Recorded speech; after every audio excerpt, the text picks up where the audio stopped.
Hello, today I'm going to review the movie The Suicide Squad. Okay, let's see. I think the funniest part of the movie for me, or let's just say the image that immediately comes up when I think about whoa, is this great big giant starfish monster with a big eyeball right here in the middle of its head or stomach or someplace. I don't think they have a head, but anyway. He emerges from some subterranean laboratory that was creating all these starfish monsters and monster people too. It was weird. And he starts destroying everything. He's like a giant King Kong type big guy. And but the thing that was really funny is he's pink and blue and he looked plastic. It was really odd, for a monster. And looked more like something you see at a baby shower, pink and blue. But the funny thing is he had these legs, I guess 5, I'm not sure how many. And then there was a scene where all you could see was the bottom part of his legs. And he's walking like, and it's pink and blue and it looks plastic. And it just cracked me up, killed me. So that was what I thought was the funniest scene in the movie. I have 2 least favorite scenes in the movie. The first one is, I have to tell you that there's this government mission and all these ex-convicts are selected to go. And they can get out of jail that way. It's a get out of jail card. So anyhow, the first character that you're introduced to in the movie is really horrible looking. He's got long blonde hair and ugly face, and he's in a prison uniform, and he's sitting on a bench in a isolation outdoor thingy, and I guess he's hitting a ball. I don't know, whatever happened. He's just hitting this little ball around, right? And this pretty little bird lands over in the corner. It looks sort of like a goldfinch, and sure enough, just like I was afraid of, he took that ball and hit it, and the ball bounced off a wall and went and splat, killed the bird. It was terrible. Okay, so I didn't like that scene. And then the other scene I didn't like, and I have to explain to you what happened. You see, these people that were recruited from prisons were going to go on this mission, but apparently because they weren't the most trustworthy individuals in the world, they implanted in the back of their head this small device that could remotely be controlled so that if they didn't follow the directions of the leader, their head would be blown up, really. So, sure enough, they make their initial landing, and they meet a lot of resistance there. I'm not sure who was there resisting them, but they were in some weird foreign country, unfortunately, Spanish, which was probably not politically correct. They could have used another one. But anyhow, so they land on this beach, and all this firepower starts coming. And they're freaking out, and a bunch of them get killed. A bunch of the people there got killed. And so the bad guy, well, they're all bad guys, but the guy who was killed the bird, okay? So he freaks out. He just sees all of these people with guns and everything, and he turns around and he runs and jumps in the ocean, and he starts swimming, right? And it's nighttime, so it's dark, and you see his blonde hairs, and he's swimming. And then you get a flashback to headquarters where they're monitoring all this on some kind of device, whatever. They can see everything, maybe a satellite. But anyway, you see him swimming out, and you see this woman who's in charge, really badass woman. She's in charge, and she's saying, so-and-so, return to your mission, turn around, you're running away, you know what'll happen, turn around. And he just keeps swimming. And then you see her flip the lever, and his head blows up. Well, that was pretty gross. But the good thing is, listen to this. They pan in on the broken head and body, and guess what? There's a little yellow bird, just like the one he killed, eating him. My favorite character was Harley Quinn. She's a young lady. Apparently, she used to date the Joker, I guess. She's very cute. She's very bright. She has incredible superpowers. I mean, man, this lady can run up walls and knock people out and not get killed. She was amazing. And she had a quirky personality. She was funny. She would say odd things at, at the right time. But I really liked her. She had good energy. There's this character called the Polka Dot Man. And he was rather pathetic, actually. Sort of depressing. His mother had experimented on him when he was young. I'm not sure what kind of experiment it was, but he ended up getting these bulgy dots, and they were in different colors, and they would like pop out here and there. And I'm not sure if they were poisonous or what the story was, but it upset everybody every time it happened. And so, I just sort of felt sorry for him. His mom did that. It was terrible. Bloodsport is another character. He has an English accent. He's an actor from England, and I can't remember his name, but he's very handsome. Anyway, I'm not sure what his crimes were, but a lot. So he was cool. He sort of held things together, you know what I mean, when people would freak out a little bit, but he was good. He's okay. John Cena played the part of the Peacemaker, and I actually didn't like his character. I don't know why. I didn't right from the start. There was just something about him that I found sort of shallow and arrogant, I don't think it's because he's a wrestler, but whatever.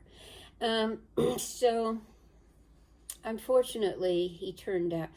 Well, I'd have to explain the whole movie to you to tell you why I was very disappointed in him in the end. But what happened was, okay, so they go to the island, and they're going to destroy the secret laboratory, and the secret laboratory is producing these starfish that somehow or other come out, and they slap themselves onto people's faces, and they got a big eyeball in the middle, and they take over that individual's body, and that body then becomes like a droid or something, that they can control. So this is happening. It's very bad. So they had to go to destroy the mission. And so they get there, and all these people are working on destroying the mission. They go through all these horrible events, and people get killed here, and people get killed there. And there's this guy called the Thinker that's a professor, and he's really odd because he has lights coming out all over his head, and they're multicolored like Christmas tree lights. And he's the genius behind this whole project. So anyway, this is telling you the end of the story, but whatever. So they get in there, and they're fighting to destroy all this. And it turns out the Thinker tells them that America has been involved in financing this project and was behind it too. And one of the guys found a hard drive, apparently, that had that information on it. And all of a sudden, John Cena shows up and says, "No, you can't take that." He goes, "Why? The American public needs to know this." The whole crew felt that way, all these people that lived. And John Cena says, no, and he kills the guy.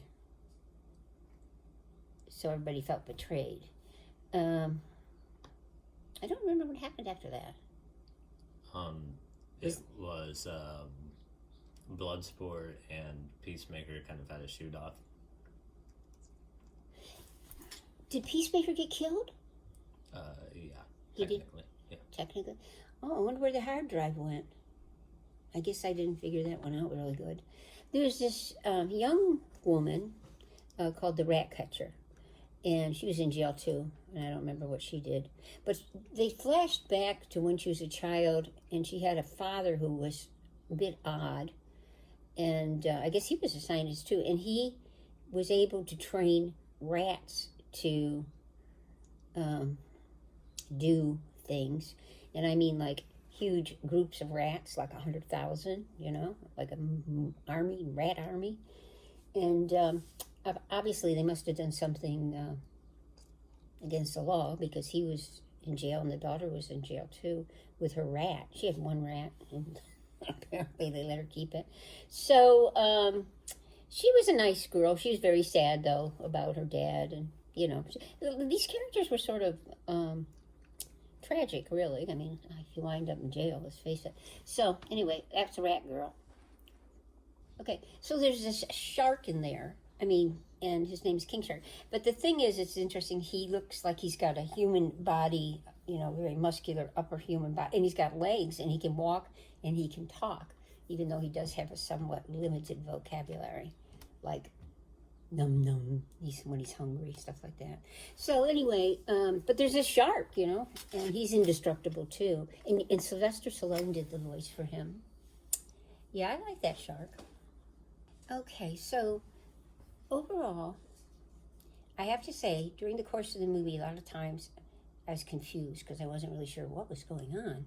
And so I had to ask a lot of questions. But anyway, plot-wise, I think I've heard this plot before. People were sent out on a secret mission. They're going to destroy this horrible, nefarious project.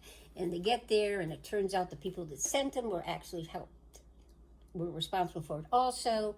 And you have one group that wants to say, we need to reveal this about our government. And you have this other guy that the government has said, no matter what you do, make sure that information doesn't get out of there, even if you have to kill your co-workers.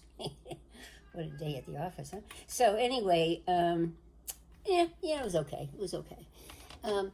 The premise that this terrible laboratory was a very large, giant, pink and blue, plastic-looking starfish with a huge eyeball in its middle of its head, or whatever it was. I found that a little odd, to be honest with you. But that's life. So, and they were producing all these smaller starfish with a big eyeball that they then were, planting on people's faces. It looks like they were also doing experiments on people there, It was pretty gruesome, pretty horrible laboratory. So, you had to have something to go up against. It's creepy though. It was sort of creepy. So that's what for plot, I give it a 6. And then special effects were incredible. Amazing, really.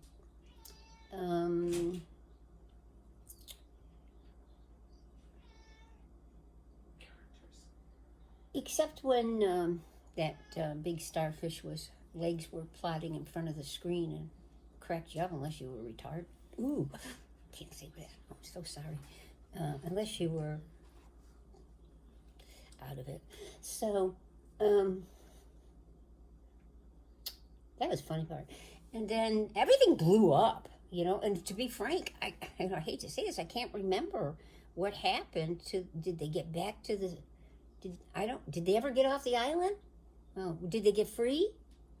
Oh, that's good.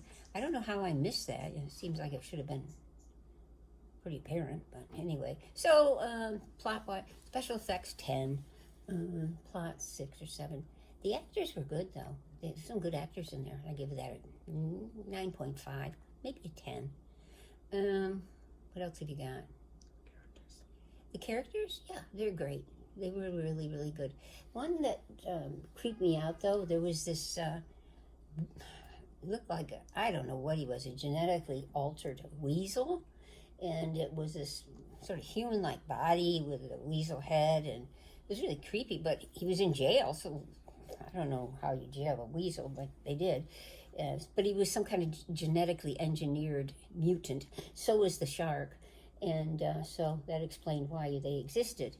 But that weasel character got killed, I think, as soon as they got there. He was so creepy. Ugh. Okay. Guess that's it.